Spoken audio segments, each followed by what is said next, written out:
دادگاه ناحیه شاه منصور پایتخت بررسی پرونده دیلوار گولوف پسر گلشیرلی سابق وزیر انرژتیک تاجیکستان را شروع کرده است. وکیل دفاع دیلوار گولوف میگوید او در اثنای بازداشت و هنگام در بازداشتگاه بودن مورد شکنجه قرار گرفته است. دیلوار گولوف در لطوکوب یک کارمند میلیسا دلشاد نرزالله‌زاده متهم دانسته می شود. ابوبکر قلمتوف وکیل دفاع دیلوار گولوف در صحبت با رادیوی آزادی گفت در کرسی عیبداری تنها دیلوار گولوف است و پرونده علیه سه رفیقش قطع شده است.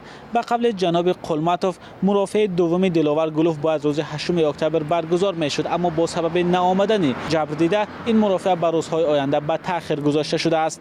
وکیل مدافع دیلوار گولوف به بیگناهی او اصرار کرده میگوید زیر حمایه‌اش مورد شکنجه قرار گرفته است. ابوبکر قلمتوف افزود در رابطه با شکنجه دیلوار گولوف فعلا تفتیش در نسبت عملکرد کارمندان ریاستی مبارزه با جنایت‌های متشکل و نسبت خود جبر دیده دلشاد نرزالله‌زاده ادامه دارد. دیلوار گولوف در دادگاه از روی ماده 237 قسم 3 کدکس جنایتی تاجیکستان یا اوباشی در حالت خفناک جواب میگوید. از روی این اتهام به او تا 7 سال زندان تهدید میکند.